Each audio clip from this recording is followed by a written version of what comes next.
Welcome to A Healthier, Happier You, the people working to make it happen. I'm Evan J. Chalfin from Luxhammer, where we help the brands that help you live healthier. Today I'm joined by Tony Nicholson, VP of Franchise Development at Scenthound, who's revolutionizing the pet care industry through innovative franchise development. Tony, thanks for being here. Hey, Evan, thanks for having me. Definitely appreciate it. Abs- Absolutely. So, what's the story behind Scenthound's membership-based dog grooming concept? Yeah, Evan, great question. So we're looking to disrupt the traditional grooming space.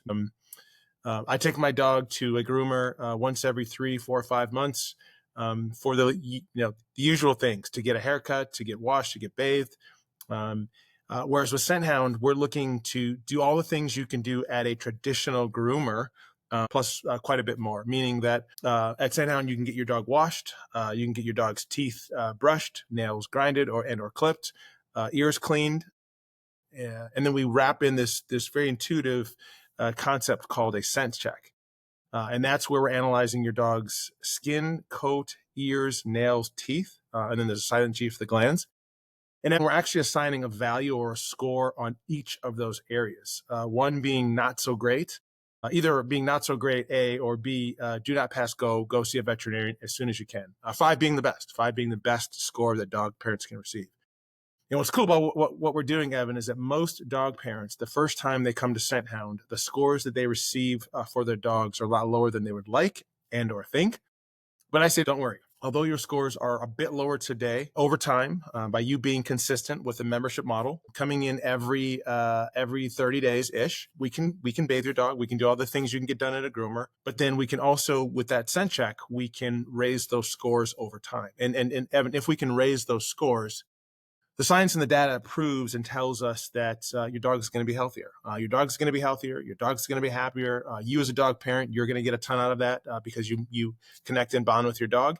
And then the end goal is to be able to extend the life cycle. Love that. And it's so smart what you guys are doing. It's a great offering, what you put together. Yeah, it's definitely new in the space. Again, I think that a lot of brands may throw on the word of disruption, innovating, and trailblazing, but there's really nothing in the space like what we're doing. And look, our co-founders, Tim and Jessica Vogel, have been in the dog business for over 20 years. Back in 2005, they actually had a mobile traditional dog grooming business. And it sounds cool to be mobile. It sounds cool to be able to meet the people in the community where they're at, stay at home, we'll come to you. But there were a ton of liabilities, ton of issues, and we couldn't scale the business. Economics were okay, but not great. We divested that part of the business. We opened up a traditional brick and mortar grooming business. And what we found out right away is that the reason why we couldn't scale it is that there's a finite amount of groomers within the space. We actually divested it, sold the business, opened up Scenthound with this whole innovative, trailblazing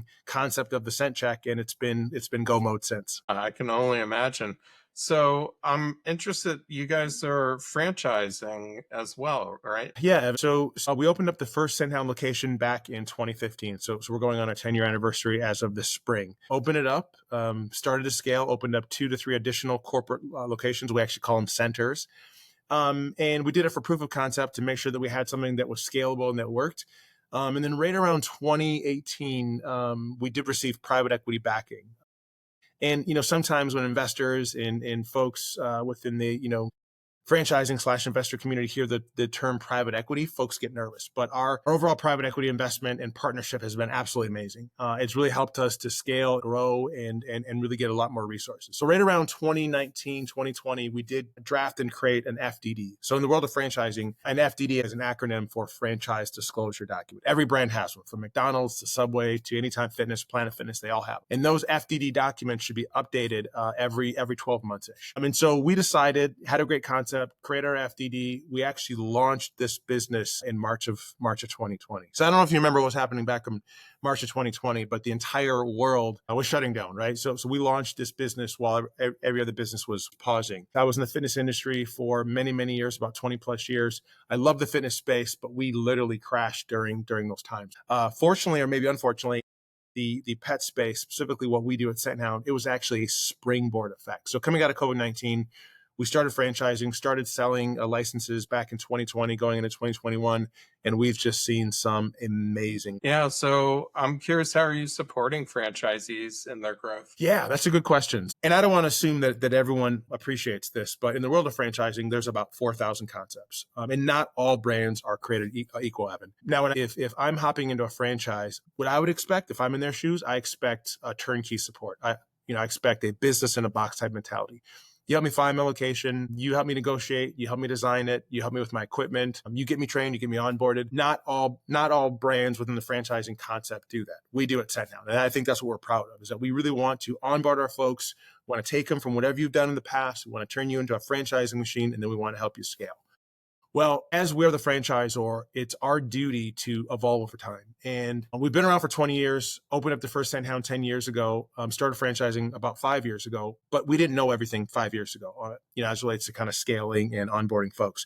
And we've actually learned some pretty vital and critical lessons. A few of those lessons would be that, we're a membership model. And so part of that membership play is that before our franchisees open up their locations, we want to support them with their pre-sales process, meaning that we want to help them identify a handful of members in their market to sign up before we even open. So that's one thing that we've noticed in the last couple of years. We've got to have great pre-sales. The second thing that we've noticed is that we have to take care of our members as franchisees, meaning that I'm a high usage, I'm a high customer service model. I want you to have a great experience. If you have a poor experience, you're going to stop coming. You're going to tell everyone in your network, don't go there. That's what we want to avoid. So we've noticed that we have to have high engagement. We have to have a great experience. And then last but not least, we've really learned from a rollout and support method. Some of our initial locations were a little bit bigger, 2,000, 2,500 square feet. We had dead and wasted space. And so we had an epiphany about a year and a half to 2 years ago. We wanted to streamline the spaces from 2,000 plus. We now know that a good ideal footprint 12 to 1,100 square feet. Let's make them intimate. Let's make them efficient. Let's cut down on your second largest line item on your P&L, which is your lease or your rent. And so those are things in which we've really learned over the years. And I'll be very, very candid and clear when I say this, Evan. We're not perfect, but we know what works. But in my mind, from a support and from an engagement and from a development and from a scalability process, I think even more importantly, we know it doesn't work. We shot ourselves in the foot. We bumped our heads. Don't do that. Let's go on the right path together. Yeah, what has been working particularly well in your franchise recruitment process? We've had some success. We've now, as of this month, we've sold 330 licenses. We've opened up, as of yesterday, 131 locations. We'll open up this year probably about another, let's call it 40 to 50. So we'll be at roughly 200 locations by the end of the year. And in the world of franchising, I'll give you a quick little stat, Evan. Maybe you've heard this, maybe you haven't. Less than 10% of all brands have more than 100 locations. So we're in growth mode. We're growing. We're looking for the right people. Most brands are in search for a very similar profiled individual. And hopefully this comes off the right way. But we're looking for that corporate refugee. We're looking for that individual who maybe worked at Target corporate, Best Buy, General Mills. I live in Minnesota, so those are all Minnesota-based brands.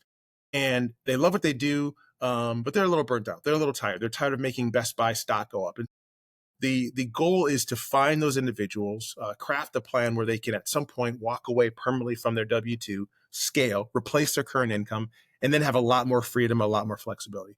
So what's working in our space is identifying those people, getting the word out there. But I'll be very candid. We are not today, this is going to change. We are not a household name like McDonald's, like Subway, like Chick-fil-A, like Anytime Fitness. Those are brands that are in multiple continents. We're not quite there yet. So we need to be scrappy. We need to get the word out there. In order for us to really grow, we need to make sure that our algorithm for finding those investors, partners, and franchisee goes up and up and up. And in the meantime, we will also work with what we call in the franchising business consultants or business brokers. Those are the folks that go out there. They find those people for us. They bring them back to the table, fully vetted, ready to know about our business. And then we recruit them from that process. So we've got a couple different irons in the fire as it relates to how we find good people. That's great. What would you say has been your biggest challenge in growing the franchise network this year? That's a great question. So as I mentioned earlier, less than 10% of brands have more than 100 plus locations. So anytime you get to 5, 50, 75, you start to scale. But as you grow and scale, you need to add on additional resources. So as you get to 100, you're now in this, I don't want to say elite level or band, but you're in a very, very small class of brands that have more. Once you get past that 100 marker of locations open, it does become a little awkward, right? Like you have to add on more resources, you have to grow, you have to stretch. And so we're now, right now, turning the corner where we need to add on, more support. We need to add on more marketing. We need to add on a different layer of franchise expert that knows the space. I myself come from self-esteem brands where we had some very large global brands, Anytime Fitness, Basecamp Fitness, The Bar Method, Wax and City, Orange Theory. And we're used to this very, very large system. So right now that we're past that 100, we're now getting a lot more comfortable with how we scale, how we grow, how we support, how we add on resources. And we're actually seeing a lot of those things happen right now as we speak. Yeah, well, that's exciting to see that growth. So, what advice would you give to someone who's looking to be a franchisee? Yeah. Well, maybe just take a step back. I've been in the franchising recruitment space for many, many years. I have personally recruited over 1,000 candidates. So I love franchising. I believe in it. But I was also a long time, 20-year plus franchisee with Anytime Fitness. So I owned multiple locations in multiple states. And I absolutely loved it. Never perfect. We had some sleepless nights. We definitely had some risk, took some gambles. But I'm going to say one of two things. Owning a business may not be for everyone. But in that same breath, not to contradict myself, I think the tangible benefits of owning a business are for everyone. And that would be passive income, additional streams, having a little more freedom and flexibility, working for yourself, maybe turning this into a legacy play. So if you've got kids, passing down this business to your kids. One of the luxuries that I have that some folks may not is that I was in your shoes as a potential franchisee 20 years ago. So if I'm you, I do my homework. I do my research. I love what I do. And I was in the fitness space for many, many years, very flat, very competitive, very, very competitive, very saturated. What I love about the pet space, it's a big business. It's a $150 billion business. Experts are forecasting in the next 8 to 10 years, it'll grow to well over $250 billion. And then what I specifically do with Scenthound, we work with dogs, right? We work with dogs and as it relates to their health and their hygiene. And there are 90 million dogs in the US. Those same experts are forecasting by the end of the decade, there'll be over 100 million dogs.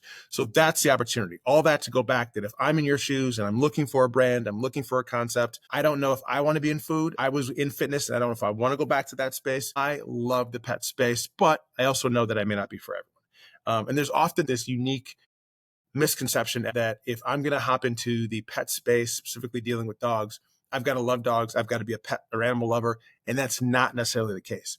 I think that a good franchisee, he or she will do her homework. They'll vet out the space they'll want to be in. And I know not for everyone, but I think I'm for a lot of folks. So, what makes it difficult to stand out in the pet care franchise market?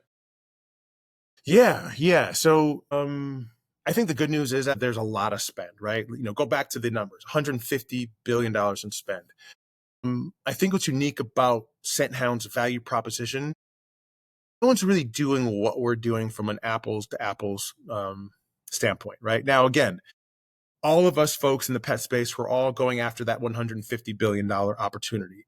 But what makes Scenthound unique is that we are looking to topple and buck the traditional grooming space. I can do everything you can get done at a groomer, but I'm really not a groomer. I'm not a spa. I'm really focused on the overall health and wellness of dogs. And that comes out with the overall scent check. So I think what makes us unique is that we can do all those other things. We can scale, we can grow, unique small footprints, unique staffing model. But I think really the secret sauce of what really separates us from the pack is our system and our algorithm and our technology around that scent check. And again, no one's really doing that today in the space. Now, again, there's probably going to be some copycat players that say, I see Scenthound, I see their growth, I see what they're doing within the space. I can do that too at a watered down, lesser version. But again, we've got an amazing head start with the amount of locations sold. That's great. So, what are your franchise expansion targets for 2025? Yeah, that's a great question. We're looking to grow. I would tell you from a black and white perspective, in a perfect world, we recruit 40 to 50 franchisees this calendar year. And you can certainly be a single unit operator and have success and love what you do. It's just that most of the folks that become Scenthound franchisees, their value isn't to be in a center washing a dog. Their value is to really be more of that strategic leader within their business, meaning they're going to hire a couple folks to run the business. They're going to be involved. They're going to manage their metrics, their KPI. They're going to pull the very best out of their people. And so that's really what I'm looking for. So that all kind of dovetails into, out of those 40 to 50 plus franchisees that we want to recruit, the average franchisee probably should be a multi-unit operator, not all at once, but over time, grow and scale. We know that the unit economics are far more attractive as you go from 1 to 5 to 10. And so we'll craft a plan and a path. So I want to recruit about 40 to 50 franchisees. I want to award 100 plus licenses this year. And then I want to be in certain markets that we've never been. I've got my top 10 list, right? So making some headway in Washington State. California is amazing. I see California as this wide open, just amazing opportunity.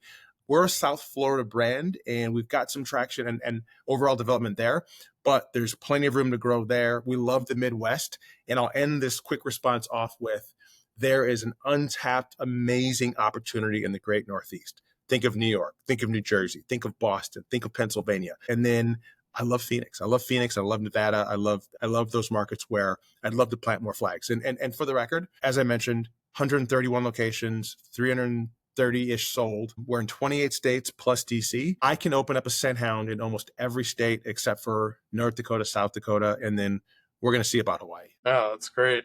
So I'm out in California. I'm curious, what's your strategy for entering the market? Yeah, so we've got some amazing franchisees in SoCal. So we've got some folks right now in San Diego. We're looking to plant quite a bit more flags in LA, Orange County. Just amazing for what we do, right? You've got a couple great things happening within LA and Orange County. You've got people, so population. You've got a lot of disposable income, and people in California love dogs.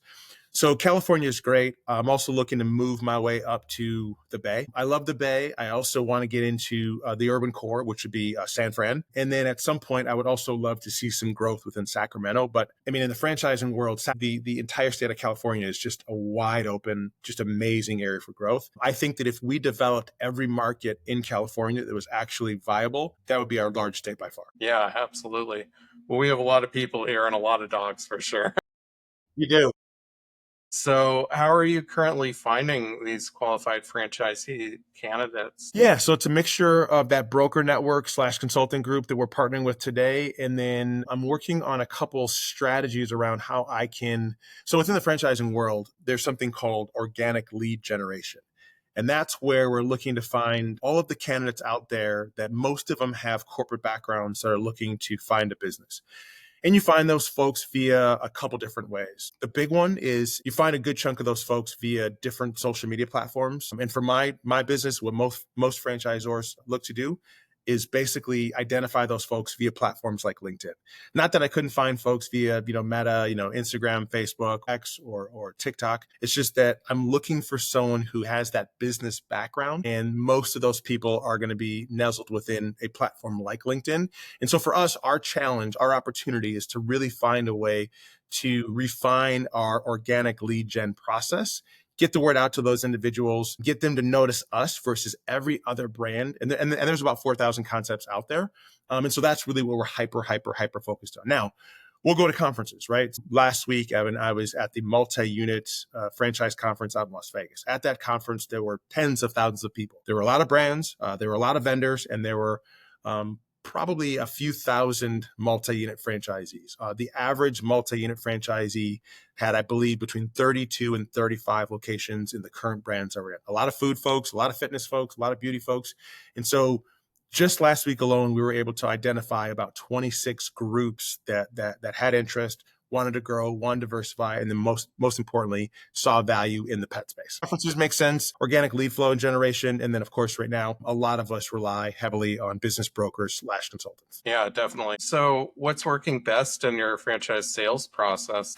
What I'll tell you is that the process that we use is really nothing special. And I just want to be very, very candid. The process that I use is something that I've used for the last 20 years in franchising. And most good, efficient brands will do it, right?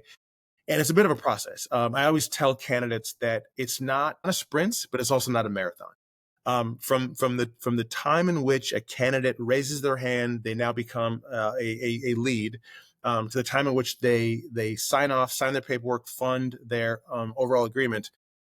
with myself and my team, it's about a 4 to 6 week process. Prior to us kind of evolving what we're doing at Scenthound, it was about a 9 to 9.5 month process. So you go from 4 to 6 weeks now versus what it used to be in 9 months.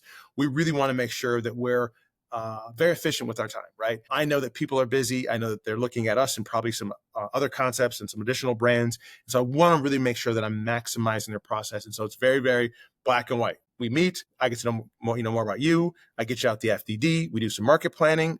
I put you on an operations call. I connect you with existing Scenthound franchisees. Don't take my word for it. Connect the folks who were in your shoes 2 years ago, 3 years ago, or who are doing well, who are making money, or folks who have maybe struggled, maybe taking some time to kind of ramp up. And the benefit of that is that they can take the FDD with the financials. They can take, if other folks in our system want to share their P&Ls, they can craft a pro forma, build some models.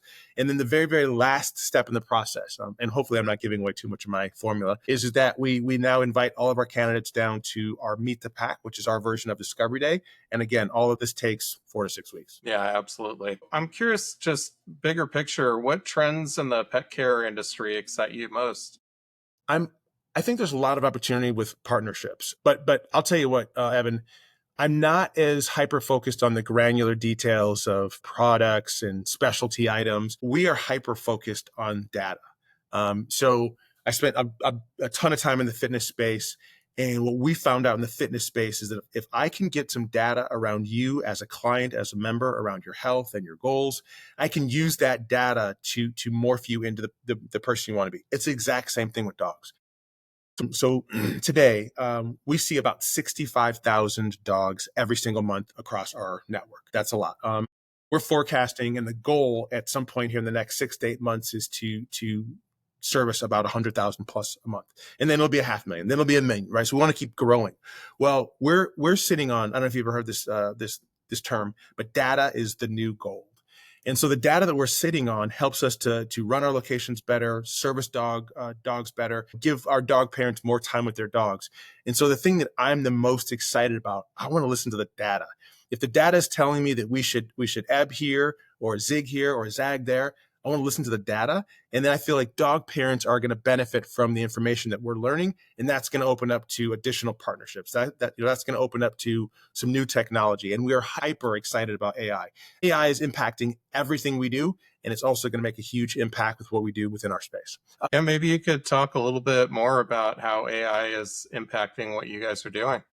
Yeah, I mean, I think it just gives us the ability to get more information, to not have to recreate the wheel. And I think it's going to help every single portion of our business. It's going to help what I do in franchise development. It's going to help with what my marketing team does. It's going to help with my technology team does. It's going to help with my what my L&D team does. It's going to help with what my operations team will do. I mean, so AI basically is going to open up a bunch of different opportunities for us to have more information, more data, without having to old school manually scrape it, manually figure it out. I think everyone gets that, right? I think that's the thing that if you're not working with AI today, figure it out. And if you refuse to do it, you are going to turn into a dinosaur. So I think for us, it's just going to help all the different departments and organizations within our group just to be more efficient, more comprehensive, more effective. There's a lot to come there for sure. That's great. What's crucial to get right in franchise development this year? Yeah. We got to figure out our lead gen opportunity, right? We are going to hit our numbers. We are going to do well with what we're working with. But again, my task is to figure out how I can get access to more organic leads. That's the big unlock for us. And then we're a scrappy team. We're an emerging brand that's over 100, but we don't have a unlimited budget, right? So our big thing right now is that we have to be picky. We have to be choosy. I would love to go to every conference. I would love to work with every vendor, every partner that can help me move the needle from a franchise development standpoint. I don't have an unlimited budget. So I've got to be a little more strategic with who we work with, how we work with them. But again, more leads will solve every potential challenge you have within the department. 100%. No brainer.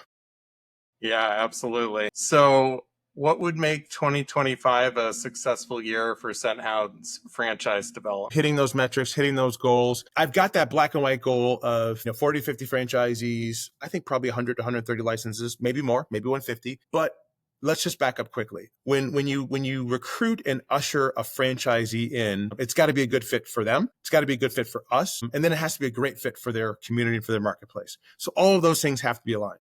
As much as I want to sell and usher in folks that want to open up 5 locations, 10 locations, 20 locations, they have to open them. They have to open them, right? Most brands recognize franchise development from an initial standpoint, the initial fees we collect as a loss leader. I think that everyone thinks that they're going to collect my money and that's their real goal. In reality, for most concepts, if they're doing it right, franchise development and the funds collected would be a loss leader. Where we have success is I want Evan, the franchisee, to open. I want you to open with a good amount of pre-sales. I want you to be successful.